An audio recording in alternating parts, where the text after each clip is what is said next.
안녕하세요. 저는 30대 후반에 아이 둘을 키우고 있는 여자입니다. 회사 다닐 때는 일이 제일 힘든 줄 알았는데 육아를 해보니까 육아만큼 힘든 것도 없는 것 같아요. 왜 자식을 낳아봐야 부모 마음을 안다고 하는지 알겠다는 생각이 들 정도랍니다. 한창 뛰어놀기 좋아하는 미운 3살 첫째 아들과 세상 모든 게 신기한 2살 둘째 딸이 힘들 때도 있지만 제 눈에 넣어도 아프지 않을 만큼 소중한 존재예요. 게다가 최근 이혼을 하게 되면서 아이들에게 더 큰 책임감을 느끼고 있답니다. 남편과 이혼할 때 혼자 다짐했어요. 비록 혼자서 아이들을 키우더라도 꼭 남부럽지 않게 키우겠다고 말입니다. 힘들 때도 있지만 그래도 이혼 전보다는 훨씬 편안하고 좋아요. 대체 어떤 남편이랑 살았길래 그런가 싶지 않으십니까? 제가 잠깐이나마 평생의 동반자라고 생각했던 남자는 그야말로 본인밖에 모르던 이기적인 남자였어요. 결혼 전에는 하늘의 달도 별도 따다 줄 것 같던 사람이 결혼하고 나니까 가족도 모르고 혼자만 아는 이기적인 사람이었죠. 제가 이렇게 말하면 남편들은 다 그런 거라고 하던데 아마 제 사연을 끝까지 들어보시면 저런 철없는 사람이 있을까 하실 겁니다. 저는 전라남도에서 양파로 유명한 지역에서 자랐어요.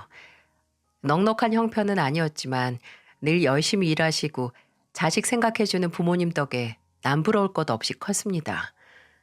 항상 좋은 것만 해주시려고 노력하는 부모님께 효도하고 싶어서 저는 공부도 참 열심히 하는 모범생이었죠. 학창 시절 늘 상위권을 놓치지 않았고 부모님은 그런 저를 보면서 기특게 하셨어요. 저는 부모님이 성적표를 보고 즐거워하시는 모습이 참 좋았어요. 오로지 부모님을 위해 공부했고 그 덕분에 저는 서울에 있는 유명대학에 입학할 수 있었습니다. 시골 마을 입구에 플랜카드가 걸릴 만큼 좋은 학교였어요. 아버지는 합격 통지서를 보고 많이 우셨어요. 트럭 운전을 하다 사고로 다리를 한쪽 절게 되면서 어머니가 참 많이 고생하셨거든요. 그래서 아버지는 제게 울먹이는 목소리로 말씀하셨습니다. 내가 배운 것도 없고 이렇게 몸도 성치 않아서 네 엄마가 참 고생 많이 했다. 너는 네 엄마가 다 키웠지. 내가 해준 것도 없는데 이렇게 잘 커져서 고마워. 우리 큰딸 덕분에 힘이 난다. 무슨 그런 말씀을 하세요. 아빠가 있으니까 엄마도 나도 든든하게 살았죠. 내가 더 열심히 해서 호강시켜 드릴게. 걱정 마요, 아빠. 말만 들어도 대견하다, 우리 딸. 수고했어. 원래 운전으로 먹고 살던 아버지는 사고로 다리를 다치게 되면서 어머니가 하던 농사를 도와주게 됐어요. 경제적인 능력을 상실한 아버지를 대신해서 어머니는 2배로 열심히 사셔야만 했습니다. 그래서 아버지는 늘 어머니께 미안하다는 말을 자주 하셨어요. 대학교 입학식 날 오랜만에 깔끔하게 차려입고 오신 부모님을 보는데 속에서 울컥하는 마음이 들더라고요. 제 또래 부모님들의 모습과는 다르게 까맣게 그을린 얼굴과 야인 모습을 보자 눈물이 맺힐 정도였죠. 그때 저는 부모님을 위해서라도 꼭 열심히 살겠다고 다짐했답니다. 그렇게 대학교에서도 한눈 한 번 안 팔고 정말 열심히 공부했어요. 친구들처럼 놀고 싶다가도 무안에서 힘들게 농사짓는 부모님을 생각하면 편히 놀 수도 없었습니다. 그때는 오로지 취업만 생각하면서 열심히 살았어요. 부모님 생각만 하면서 열심히 살다 보니까 대기업도 한 번에 합격할 수 있었습니다. 저는 제 인생이 이만큼 풀릴 수 있었던 건 다 부모님 덕이라고 생각해요. 꼭 돈이 많아서 좋은 옷, 좋은 음식만 해줘야 부모인가요? 제게 좋은 영향을 준 건 다른 누구도 아닌 부모님이셨죠. 형편은 어려워도 부모님은 절대 저와 여동생 앞에서 큰 소리 한번 내면서 싸운 적이 없으셨어요. 힘들 때일수록 서로를 의지하면서 잘 이겨내는 모습만 보여주셨죠. 그래서 저와 여동생은 결혼하면 부모님처럼 살고 싶다는 생각을 많이 했어요. 그러던 중 만난 사람이 바로 남편이었어요. 같은 팀은 아니었지만 업무적으로 많이 부딪힐 수밖에 없던 사람이었어요. 서로 그렇게 일만 하던 사이였는데 한 번은 제 실수로 남편이 야근을 하게 된 겁니다. 미안한 마음에 남편이 있는 팀으로 찾아가서 말했어요. 죄송해요. 제가 자료를 잘못 전달드려서 다시 하셔야 한다면서요. 아니에요. 사람이 하는 일인데 실수할 수도 있죠. 괜찮아요. 그래도 너무 미안하면 밥이라도 사요. 그렇게 우연한 기회로 남편과 따로 밥을 먹게 됐는데 그동안 일적으로 힘들었던 점을 서로 털어놓게 되면서 급격하게 친해지게 됐습니다. 그러다 남편의 고백으로 연애를 시작하게 됐는데 결혼 정년기다 보니까 자연스럽게 결혼까지 이어지게 된 거예요. 처음에는 제 남편도 배려심 깊고 늘 저를 먼저 위해주는 사람이었습니다. 시어머니가 성격이 조금 까탈스럽고 예민한 데다가 불같은 성격이셨어요. 시아버지께서도 어쩌지 못할 만큼 센 성격이라 며느리였던 저는 어땠겠습니까? 시댁에 갈 때마다 어머님의 기분을 살피게 됐어요. 그런데 아버님도 저와 사정은 비슷하더군요. 아버님은 타일 시공 일을 하셨고 어머님은 주부셨어요. 아무래도 아버님이 타일 시공을 하다 보면 땀도 많이 흘리고 옷을 자주 갈아입지 않겠습니까? 그때는 제가 첫째를 임신했을 때였는데 시댁에 갔다가 어머님이 화내는 걸 보고 깜짝 놀라고 말았어요. 거실에서 아버님이랑 대화를 하고 있는데 어머님이 아버님을 보면서 소리를 지르면서 말하셨거든요. 당신은 무슨 옷을 이렇게 많이 벗어났어?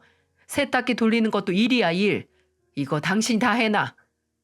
냄새나는 옷을 어떻게 계속 입어?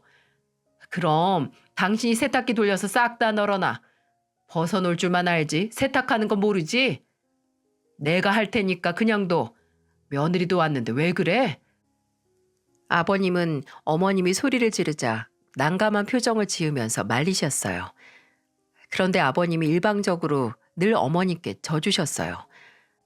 그날도 아버님은 어머님의 호통에 져주셨고 저와 남편은 도망치듯 시댁을 나올 수밖에 없었습니다. 저는 항상 의문이었던 게 누가 봐도 아버님이 억울할 만한 상황인데도 항상 어머님께 져주셨어요. 친정 부모님을 떠올려 보면 시댁의 풍경이 낯설기만 하더군요. 그래서 저는 집으로 돌아와서 남편에게 의아한 듯 물어봤어요. 나는 어머님 화내는 거 많이 봤는데 아버님이 화내는 건 한 번도 못 본 것 같아. 우리 아빠가 항상 져주시는 거야. 엄마 화낼 때 한마디 더 하면 그날 하루 종일 잔소리 시달려야 되니까. 난 절대 아빠처럼은 안 살 거야. 엄마는 아빠가 벌어다 주는 돈으로 살림만 하면서 매번 저렇게 집안일 하는 건 싫어한다니까. 어머님은 그럼 맞벌이 했던 적도 없으셨어? 한 30 중반까지는 일하셨던 것 같은데 그 이후로는 쭉 아빠 혼자 외벌이였지. 그래도 아버님 일하실 때 옷이 많이 더러워질 텐데 빨래 가지고 그러는 건 너무하신 것 같아. 우리는 저렇게 살지 말자. 내가 태어날 우리 애랑 당신 위해서 열심히 살게. 부모님처럼 살고 싶던 저와 달리 남편은 절대 부모님처럼은 안 살겠다면서 손사래를 치더군요. 처음에는 이해가 안 가던 남편의 말이 시부모님을 자주 볼수록 이해가 가더라고요. 어머님 성격이 난생 처음 볼 정도로 이기적인 사람이었답니다. 결혼 준비 당시 상견례를 할 때도 양가 어른 모두 60대였지만 저희 부모님이 더 나이가 들어 보일 정도로 많이 늙은 모습에 마음이 아팠어요. 그때는 너무 고운 어머님 모습이 부럽기까지 하더군요. 하지만 그 곱디곱던 어머님 모습 이면에는 이기적이고 폭군 같은 모습이 있었어요. 그런데 자식은 부모를 보고 자란다는 말이 있지 않나요? 아빠처럼 살기 싫다던 남편이 어머님처럼 변해가고 있었어요. 첫째와 둘째를 연년생으로 낳아서 키우다 보니까 저는 육아휴직을 내고 집에 있는 기간이 길어졌어요. 그런데 제가 놀고 싶어서 노는 것도 아닌데 남편은 제가 집에서 논다면서 제멋대로 구는 날이 늘어만 가더라고요. 그동안 남편이 했던 만행만 늘어나도 끝도 없지만 그중에서도 제일 꼴보기 싫던 모습은 술 먹고 들어온 날이었어요. 꼭 애들 다 재워놓고 나면 시끄럽게 들어오곤 했습니다. 그런 남편을 보면서 타박하듯 말했어요. 애들 잔다고 조용히 들어오라니까. 그놈의 술 좀 작작 마실 수 없어? 하루 종일 사무실에 처박혀서 힘들게 일하다 왔는데 내가 술도 못 마셔?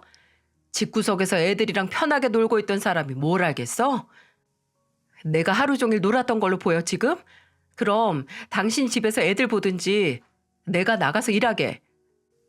나는 뭐 쉬운 줄 알아? 밤늦게 들어와서 술주정을 늘어놓던 남편은 화장실에서 구토까지 했어요.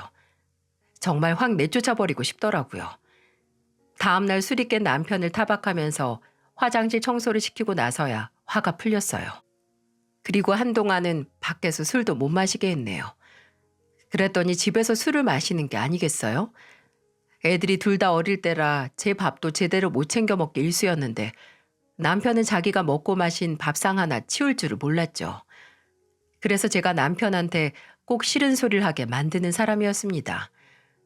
그날도 저는 식탁에서 술이랑 간단한 안주를 먹고는 몸만 일어나는 남편을 보면서 말했어요. 당신은 먹었으면 좀 치우고 일어나. 왜 맨날 먹고 일어나기만 해? 먹는 사람 따로 있고 치우는 사람 따로 있어? 나는 밖에서 일해서 돈 벌어오는데 집에서 이런 일까지 해야 되는 거야? 집안일은 당신이 해야지. 집안일은 일도 아니야? 당장 먹었던 거 다 치워. 집에서 밥이라도 얻어먹고 곱게 살려면 지금 먹은 거 당장 다 치우란 말이야. 저는 절대 애들 앞에서 큰 소리 내는 부모가 되고 싶지 않았어요. 그런데 날이 갈수록 심해지는 남편의 이기적인 행동 때문에 늘 화가 솟구쳤죠. 그날도 제가 평소랑 다르게 심하게 화를 내니까 남편도 겨우 움직였던 겁니다. 왜 남편들은 결혼하면 게을러지는 건가요? 아니면 원래 게을렀던 사람이 결혼 전에 잠깐 안 그런 척 했던 걸까요? 정말 게으르고 이기적인 남편 모습에 마흔이 된 아들을 한 명 더 키우는 것 같았어요. 그런데 이렇게 한 번 싸우고 나면 싸우기 싫어서라도 고쳐야 하는 거 아닌가요? 저를 정말 황당하게 만든 건 며칠 뒤 남편이 보였던 행동이었습니다. 제가 치우는 사람은 따로 있냐고 화를 냈더니 남편은 술을 사와서 식탁에 내려놓더니 저를 보면서 말했어요. 나 술 안주 좀 만들어줘. 내가 왜 당신 술 안주를 만들어? 내 밥도 못 차려 먹고 있는데 애들 먹이고 입히느라고 배가죽이 등에 붙은 거 안 보여? 당신이 직접 차려야 치우는 것도 당신이 할 거 아니야. 이게 무슨 황당한 논리랍니까? 진짜로 남편은 본인이 차려 먹으면 본인이 치우게 될까 봐 저한테 시키려는 거였어요. 너무 당당하게 술까지 사와서 저를 보고 당당하게 술상 차리라면서 말하는 남편을 보니 기가 차더라고요. 차라리 벽에 대고 욕하는 게 더 시원하겠다 싶었어요. 저는 남편을 보면서 헛웃음을 내면서 말했죠. 차려서 내가 먹을 것도 아닌데 왜 내가 차려서 당신 술상을 차려줘? 그럼 당신도 같이 마셔. 잘 됐다. 같이 먹으면 당신이 치우면 되겠네. 맨날 나만 먹어서 화가 났었구나. 당신 정신 나갔어? 집안일에 애들까지 보느라고 잠을 자도 모자란데 나보고 술상 차리고 치우기까지 하라고? 대체 왜 그러는 거야? 누구 미쳐서 죽는 걸 보고 싶어서 그러는 거야? 아니 술상 차리는 게 뭐 어렵다고 난리야. 나는 뭐 밖에서 놀다 왔어? 그 정도도 못 해줄 거면 왜 집에서 놀아? 별거 아니면 당신이 차려. 나도 남편이 차려주는 밥상 좀 받아보자. 저는 술상 별것도 아닌데 못 해주냐면서 화를 내는 남편에게 밥상 차려오라면서 소리를 질렀어요. 남편 말대로 별것도 아닌데 제가 남편한테 부탁 못할 이유라도 있겠습니까? 대체 무슨 생각을 하고 살면 하루 종일 집안일과 육아로 지친 부인한테 놀았다고 할 수 있는 건가요? 육아휴직을 내고 애를 보면서도 다시 회사에 가고 싶다는 생각을 자주 했었습니다. 힘들게 들어간 대기업인데 저라고 일 욕심이 없었을 리가 있나요? 그래도 내 배 아파서 낳은 아이들이니까 엄마 손에 크는 게 좋지 않을까 하는 생각으로 육아휴직을 길게 썼던 건데 몰라주는 남편이 서운하더라고요. 그런데 남편의 철딱선이 없는 행동은 이게 끝이 아니었어요. 제가 술상 안 차려준다고 시댁으로 간 거 있죠? 저희 어머님 성격에 가만히 계셨겠어요? 저를 잡아먹을 듯이 화를 내셨죠. 그날 어머님이랑 통화를 하는데 얼마나 소리를 크게 치셨으면 옆에 있다고 착각할 정도였답니다. 어머님은 화가 잔뜩 난 목소리로 말씀하셨어요. 아니, 집구석에 있으면서 뭐가 그렇게 대단한 일 한다고 유세를 떨어, 유세를 떨길. 하루 종일 일하고 온 남편 술상 하나 못 차려줄 거면 왜 집구석에 있어? 저 집에서 노는 게 아니라 집안일하고 애 보고 있어요, 어머님. 뭐가 대단하다고 따박따박 말대답이야? 너는 네 친정에서 그렇게 배웠어? 저는 어머님의 전화를 받자마자 황당했어요. 술상 안 차려준다고 시댁간 남편이나 그런 남편을 감싸는 어머님이나 참 이해가 안 가더라고요. 대체 제가 뭘 얼마나 잘못했길래 이런 소리를 듣고 있나 싶었습니다. 게다가 이 상황에 저희 부모님까지 말하니까 저도 참을 수가 없어서 어머니께 화가 난 목소리로 단호하게 말했어요. 다 어머님 보고 배웠어요. 종종 가보면 아버님 퇴근하고 오셨는데도 청소하고 계시던데요. 어머님이 하도 잔소리 하셔서 직접 하시던데 저도 이러다 보면 남편이 알아서 하겠죠. 뭐야? 너 지금 나랑 해보자는 거냐? 해보자는 게 아니고 어머님이 어디서 배웠냐고 물으시니까 어머님을 보고 배웠다고 말씀드리는 거예요. 저는 제 아이들 먹이는 것도 바쁘니까 그렇게 남편 안타까우시면 어머님이 밥이라도 한 끼 차려주세요. 제가 어머님께 단호한 목소리로 말씀드리자 어머님은 노발대발 화를 내셨어요. 기분 나빠야 될 사람은 저 아닌가요?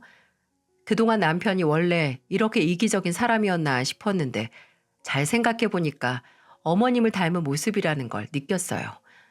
이날 결국 어머님과 긴 통화 끝에 전화를 끊을 수 있었습니다. 결혼 초반 시댁에서도 저만을 위해주던 사람이었는데 완전히 다른 사람 같았어요. 뭘 이 정도로 그러나 싶으시죠? 저만 보면 밥 타령해서 제가 밥통으로 보이나 했는데 남편은 아예 저희 부모님까지도 외면하기 시작했어요. 서울이 신혼집인데다가 시댁도 서울이라 시댁은 자주 갈 수 있었죠. 하지만 친정을 가려면 주말에 1박 2일로 가곤 했습니다. 그런데 남편은 친정이 멀다면서 안 가려고 버티는 거예요. 그것도 명절에 말이죠. 연휴에 휴일이 껴있어서 길게 쉴 수 있던 명절이었는데도 남편은 친정에 가자는 제 말에 귀찮은 듯이 말하더군요. 전라남도까지 어느 세월에 가. 길이라도 막히면 애들 울고 시끄럽고 피곤해지는데 그냥 장인어른이랑 장모님이 오시라고 해. 우리 집이 섬에 있어서 배 타고 가야 되는 것도 아닌데 뭐가 힘들다고 그래. 나는 뭐 애들 짐까지 다 챙겨서 시댁 가는 게 좋아서 가는 줄 알아? 솔직히 말해서 우리 집은 가깝기라도 하잖아. 당신 고향 가면 시골이라 불편하고 얼마나 힘든 줄 알아? 가까워서 당신만 좋지 나도 좋은 줄 알아? 당신 이렇게 나오면 나도 시댁 안 갈 거야. 어머님이랑 아버님이 직접 오시라고 해. 야, 우리 집은 가깝잖아. 그냥 선물이나 좀 보내드리고 다음 명절에 가자. 당신 지난번에도 그렇게 말해놓고 또 그러는 거야? 어머님이랑 아버님한테는 별일 없어도 자주 가서 선물도 드리잖아. 우리 부모님 자주 보는 것도 아닌데 명절에도 이럴 거면 나 매달 용돈 드릴 거야. 제가 시댁에 안 가겠다고 하니까 남편은 버럭 화까지 내더군요.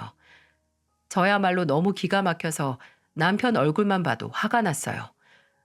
대체 멀다고 명절에 안 가겠다는 게 핑계가 된다고 생각하시나요? 그것도 연휴가 길었던 명절에도 힘들다는 핑계를 대니까 기분이 상할 수밖에 없었고요. 시댁에는 문턱이 닳도록 가던 남편이라 더 야속했네요. 게다가 시댁은 갈 때도 빈손으로 가는 법이 없었어요.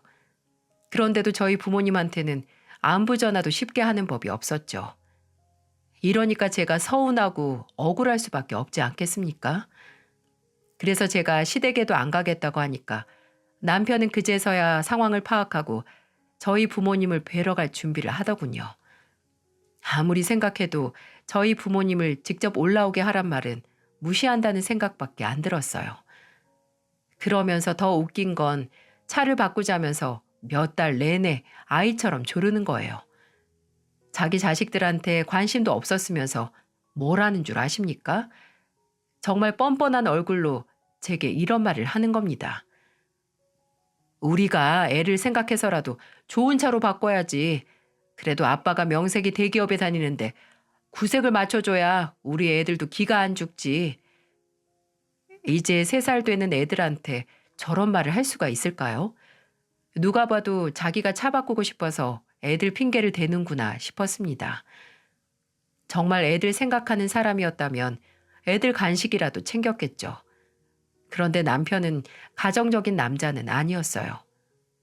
애들이 배고파서 울어도 본인 배부르면 애들이 울거나 말거나 뻗어서 잠들어 버리는 사람이었습니다.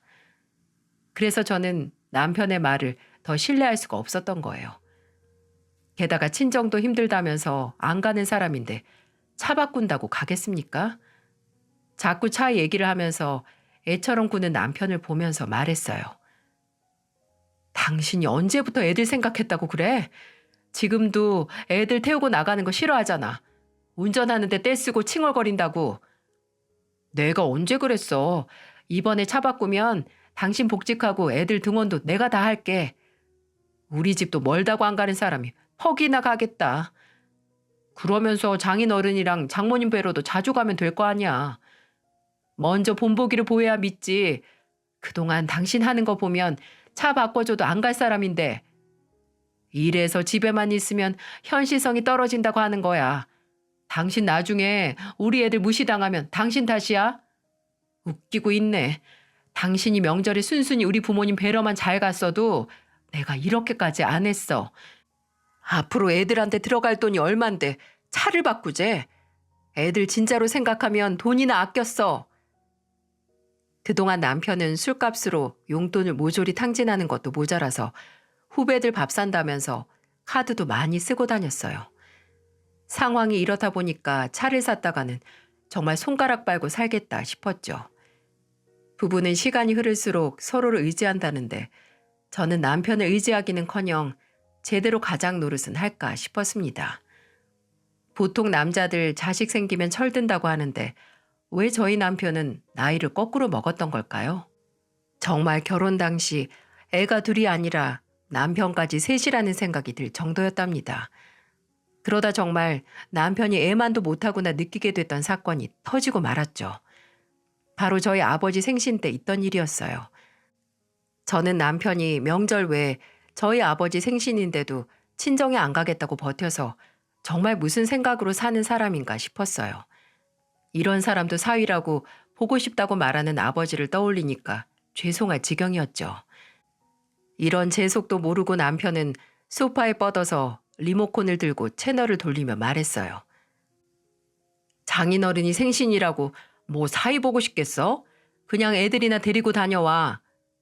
나는 어머님이 보고 싶어 할까봐 가는 것도 아니고 기본적인 도리는 하고 살아야 할 거 아니야. 당장 일어나서 옷 입어. 이게 대체 뭐 하는 짓이야? 애들 보기 창피하지도 않아? 보통 애기 엄마들은 애들 데리고 먼 길 가기 힘들다고 하지 않나요? 저는 남편 데리고 외출하는 게 세상에서 제일 힘든 일이었어요.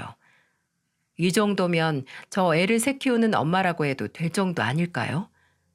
남편은 제가 계속 보채니까 겨우 몸을 일으켜서 씻고 나갈 준비를 하기 시작하더군요. 그런데 이때라도 저는 남편이 큰 사고를 칠 거라는 걸 예상했어야 했어요. 저는 전라남도에 계신 부모님을 뵈러 가는 길 내내 궁시렁거리는 남편을 보면서도 꿈에도 상상하지 못했습니다. 그래도 기본적인 예의는 지킬 줄 아는 사람이라고 생각했어요. 아버지 생신은 6월이었는데 그때가 딱 양파 수확철이었던 게 문제라면 문제였어요. 양파를 재배할 때는 양파 잎을 먼저 낫으로 다 잘라주고 그 후에 비닐 가운데를 낫으로 바닥을 갈라준 후에 손으로 양파를 뽑아주면 되는 일이었어요. 양파를 수확하는 일은 손도 많이 가고 쪼그려 앉아서 하는 일이다 보니까 힘든 일이긴 했었어요. 하지만 어쩌다 한 번 한다고 사람 죽는 일이겠습니까? 정말 다시 생각해도 남편 태도만 떠올려 보면 기가 막힐 노릇이었어요. 저희 부모님은 오랜만에 제가 남편과 애들까지 데리고 오니까 잔뜩 신이 난 모습이었습니다. 남편도 처음에는 저희 부모님께 반갑게 인사를 드렸고요. 가자마자 어머니가 차려준 점심을 먹고 애들 크는 이야기도 나누고 즐거운 시간이었어요. 그러다 어머니가 남편을 보면서 부탁하듯 말했어요. 오랜만에 사위도 왔는데 손 좀 빌려야겠다. 오늘이 양파 다 뽑아야 되는 날이거든. 다음 주에 비가 온다잖아.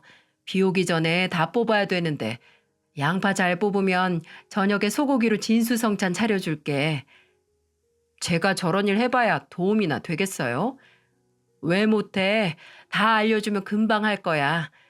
저녁에 내가 아주 제대로 된 밥상 차려줄 테니까 나가자고. 옷 갈아입고 나와. 남편은 저희 어머니의 말에 못 이기는 척 자리에서 일어나더군요. 그리고 옷을 갈아입고는 다 같이 밭으로 나갔어요. 저는 애들을 아버지께 맡겨놓고 남편과 어머니를 따라갔습니다. 그런데 남편은 어머니가 알려준 대로 몇 번 하는 것 같더니 갑자기 불평을 하기 시작하더군요. 아니 이걸 언제 다 해요? 여기부터 저 끝까지 양파잎을 언제 다 낫으로 잘라요? 아 진짜 너무 많은데요? 이게 뭐가 많다고 그래. 그냥 좀 하라는 대로 해봐. 저는 남편의 끊임없는 불평에 슬슬 화가 나기 시작했어요. 그런데 저희 어머니는 남편이 늘어놓는 불평이 신경 쓰였는지 남편의 눈치를 보는 것 같았죠. 상황이 이런데 눈치 없는 남편은 입만 열면 힘들다고 계속 떠드는 겁니다. 결국 어머니는 남편 앞으로 가서 이렇게 말했어요. 낫을 처음 써봐서 힘든가? 그럼 내가 양파잎 다 자를 테니까 비닐 뜯어서 양파 뽑는 거라도 자네가 해봐. 다른 일 한다고 편하겠어요? 땡볕에서 하는 일이 다 힘들지. 그래도 잘 좀 해봐. 손도 큼직한 게 금방 자랄 것 같은데. 자자, 나보고 따라 해봐. 어머니는 불평불만을 늘어놓는 남편을 어르고 달래듯이 차분하게 양파를 잘 뽑는 법을 알려주기 시작했어요. 하지만 그런다고 남편이 퍽이나 했겠습니까? 정말 협박이라도 받고 일하는 사람처럼 표정을 계속 구기면서 따라하는 겁니다. 계속해서 일을 알려주던 어머니는 혼자 해보라면서 낫을 들고 양파 잎을 자르기 시작했어요. 그런데 남편은 영 속도도 안 나고 하는 둥 마는 둥 하는 게 아니겠어요? 그래서 보다 못한 어머니가 남편을 보면서 장난스럽게 말했습니다. 정서방, 제대로 좀 해봐. 아유, 그러다 해저물겠어. 내가 저녁에 소고기 사준다니까. 그러자 갑자기 남편은 어머니의 말이 끝나기가 무섭게 자리에서 벌떡 일어나더니 양파밭에 침을 뱉는 게 아니겠어요? 뒤에서 지켜보던 저는 깜짝 놀라고 말았죠. 아무리 철이 없는 남편이라도 이건 선을 넘은 거 아닌가요? 어머니는 생각지도 못한 남편의 행동에 많이 당황한 듯 보였어요. 저는 무안해진 어머니를 대신해서 남편을 말리면서 말했죠. 당신 왜 그래? 힘들어서 그래? 이거 금방 끝난다니까. 나랑 하면 될 거 아니야. 정서방, 힘들면 저기 그늘 가서 좀 쉬어. 쉬엄쉬엄 하면 금방 해. 그런데도 남편은 화가 잔뜩 난 얼굴로 손에 낀 장갑을 바닥에 던지면서 화를 내면서 말하더군요. 너나 심어. 나 고급 인력이야. 내가 사무실에서 일하는 사람이지 밭일하는 사람인 줄 알아? 나 대학 나와서 대기업에서 일하려고 공부했지. 이렇게 양파밭에서 이런 일이나 하려고 공부한 줄 알아? 오랜만에 내려온 사위가 이런 식으로 행동하면 어떤 기분이 들 것 같으신가요? 저는 남편이 저희 어머니에게 소리 지르는 모습을 보니까 화가 치밀다 못해 경멸스럽기까지 하더군요. 아버지는 소란스러운 소리가 나니까 밭을 내다보고 계셨고요. 저는 혹시라도 애들까지 나올까 싶어서 남편 등을 내리치면서 말했습니다. 당신 이럴 거면 그냥 서울 가. 왜 성질이야? 누가 죽을 일이라도 시켰어? 여기 바짓가랑이 붙들고 매달릴 사람 없으니까 그냥 가버려. 남편 등을 내리치면서 그냥 가버리라면서 화를 냈어요. 그 순간에는 정말 이 사람이 우리 집을 무시하나 싶었거든요. 자격지심 같아서 쉽게 말하고 싶지 않았지만 남편은 저희 집만 오면 빨리 서울 가자며 보챈 적도 많았어요. 그런데 이번에 이런 일까지 겹치니까 정말 같이 못 살겠다는 생각이 절로 들 정도로 크게 실망한 상태였답니다. 그런데 가라니까 정말 남편은 서울로 가버린 거 있죠? 마치 가라는 말을 기다린 사람처럼 서울로 쏜살같이 가버렸다니까요. 차라리 잘 되다 싶어서 저는 어머니를 도와서 열심히 양파를 다 볶고 있었습니다. 계속 걱정하는 어머니를 보면서 괜찮다면서 안심시켜드렸어요. 부모님께는 철없는 남편의 모습을 보여드리고 싶지 않았습니다.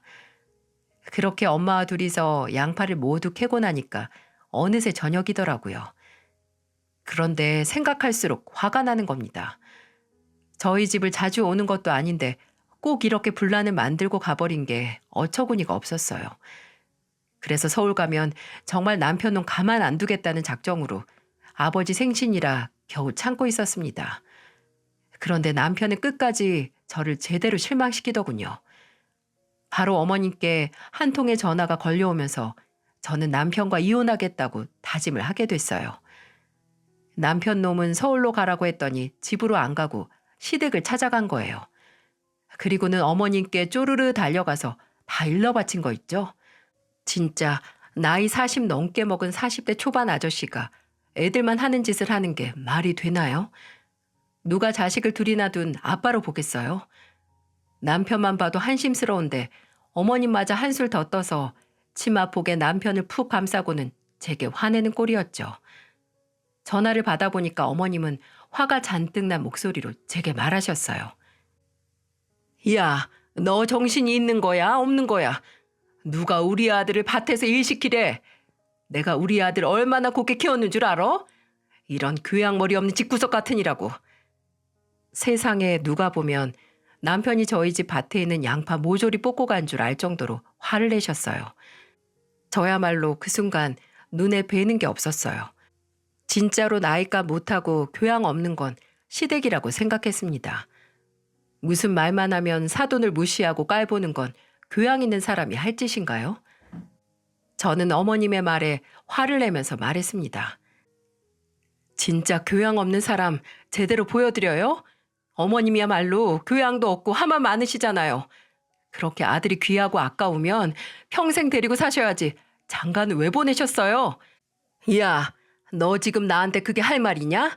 너 옛날 같았으면 벌써 소방 맞고 쫓겨났어. 어디서 말대답이야? 세상 좋아진 줄이나 알아. 벌써 뺨 맞고 울면서 맞아 죽었어. 지금 그게 말이면 다인 줄 아세요? 더 이상은 못 참아요. 딱 기다리세요. 내가 진짜 교양머리 없는 게 뭔지 제대로 보여줄 테니까. 어머님과의 전화를 끊고 저는 광주 송정역까지 갔어요. 제가 있던 지역에는 SRT가 없어서 서울로 가는 SRT를 타러 송정역까지 갔습니다. 정말 화가 머리까지 치솟아서 하루 종일 힘들었을 어머니한테 애들까지 맡겨두고 올라갔어요. 제가 직접 가서 제대로 단판을 지어야겠다고 생각한 겁니다. 그리고 서울 시댁이 있는 수서역에 도착할 때까지 그래도 최대한 침착하게 대화를 시도해 보려고 했습니다. 하지만 대화라는 게 저만 하겠다고 해서 할 수 있는 게 아니었어요. 저희 부모님까지 묶어서 교양 없다고 욕하던 어머님은 제가 아는 사람 중에 가장 교양 없는 태도를 보여주셨어요. 늦은 시간에 도착했는데도 시댁불은 환하게 켜져 있더군요. 제가 초인종을 누르자 문이 열렸고 어머님은 저를 보자마자 코웃음을 치면서 뺨을 치시는 거예요.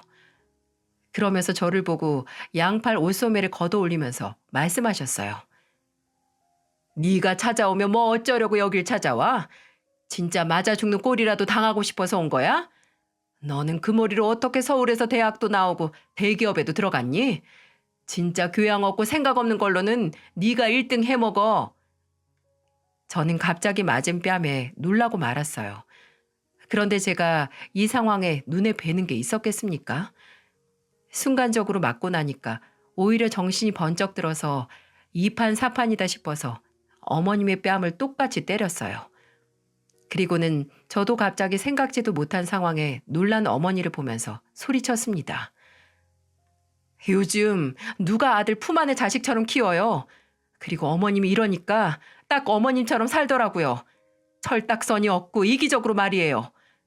이게 지금 쳤어? 네가 뭔데 내 손주들 데리고 보여주네 만에 내 아들 앞세워서 협박질이나 하고 뒤에서 내 아들 조정이나 하려고 하고 내가 네 속셈 모를 줄 알고? 속셈은 무슨... 아, 있긴 있네요. 이혼할 거예요. 어머님 아들, 어머님이 다시 데려가서 사람을 만들든지 아니면 평생 데리고 애처럼 키우고 사세요. 난 이제 조도 안 가질 거예요. 아니, 이게 근데 어딜 찾아와서 큰 소리야, 큰 소리는. 어머님은 제게 소리를 지르더니 또 한 번 제 머리채를 잡으려고 달려드셨어요. 그런데 그런 어머님을 말린 건 남편도 아닌 아버님이셨습니다. 남편은 오히려 제가 어머님과 싸우는 모습을 강 건너 불구경하듯 쳐다만 보고 있었어요. 저런 것도 남편이라고 제가 도장 찍고 살았답니다. 아버님은 어머님을 말리면서 화를 내듯 말씀하셨어요. 당신이 이렇게 덮어놓고 저 자식 편을 드니까 점점 더 철이 없어지는 거 아니야. 내가 그동안 당신한테 할 말이 없어서 참은 줄 알아? 이렇게 극단적으로 화내는 사람이니까 내가 참아준 거라고. 당신 계속 이럴 거면 저 한심한 놈 데리고 나가서 둘이 살아. 어머님은 집을 나가라는 아버님의 호통에 갑자기 깨갱하셨습니다. 그리고는 제게 갑자기 태도를 바꿔서 사과하려고 하시는데 기가 막혀서 어머님을 보면서 말했어요. 이렇게 간사하고 교양 없는 어머님 며느리로 더 이상은 못 살아요. 그리고 너무 천박해서 더 이상은 못 살겠으니까 이혼 서류 보내면 도장이나 찍으세요. 저는 이혼하겠다는 말을 남기고 돌아서 나왔습니다.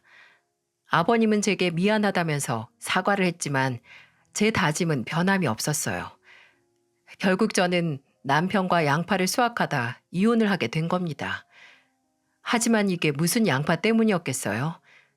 그동안 애들 둘 키우면서 살다 보니까 이 사람이랑 더 살다가는 검은 머리가 파뿌리 될 때까지 다 살지도 못하고 화병으로 죽게 생겼는데 더 살 수 있겠어요?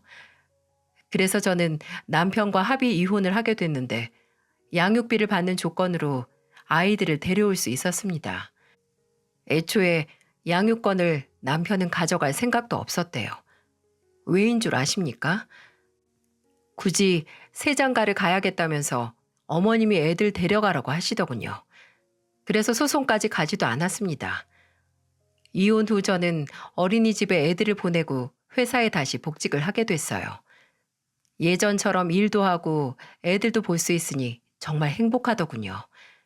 오히려 남편이 없으니까 애들 보는 게 더 쉬운 거 있죠? 그동안 남편이 남편 같지 않고 정말 애 같았던 게 맞긴 했나 봅니다. 제가 복직을 하고 회사를 다니면서 열심히 애 키우는 동안 남편은 뭐 했는 줄 아시나요? 사내에서 신입사원으로 들어온 여직원들이랑 그렇게 연애를 하고 다녔답니다. 제가 왜 저런 사람이랑 살았나 싶을 정도로 창피하더군요. 듣기 싫은 전 남편 소식을 주변에서 항상 소식통으로 전해주는데 미칠 노릇이었어요. 그러다 이혼 후 6개월 정도 지났을 때쯤 저랑 가장 친한 부장님이 저를 불러서 비밀스러운 이야기를 하듯 말씀하시더군요. 전 남편 그동안 사내에서 연애하고 다니더니 이번에는 하청업체 여직원 꼬셔서 결혼 준비하는 것 같던데 알고 있었어? 궁금하지도 않아요. 아유, 왜 저렇게 사는지 모르겠어요. 애들 양육비나 보낼 것이지. 양육비도 안 보내? 그러면서 여자를 만나고 다니는 거야? 그 하청업체 여직원한테도 돈 엄청 뜯긴 것 같던데. 사람이 보는 눈이 없으면 정신을 차리고 살아야지. 하여튼 못났다 정말. 부장님 말을 듣다 보니까 남편은 본인이나 9살이나 어린 하청업체 여직원과 결혼을 하려다가 제대로 뒤통수를 맞았던 것 같았어요.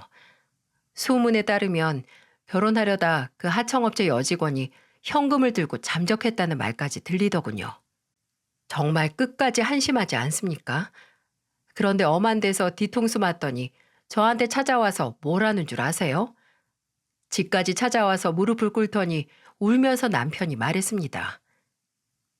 여보, 내가 잘못했어.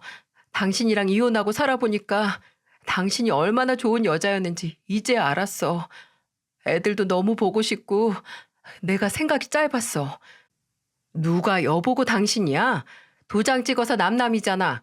꼭 똥인지 된장인지 찍어 먹어봐야 알아? 애들 찾지도 마.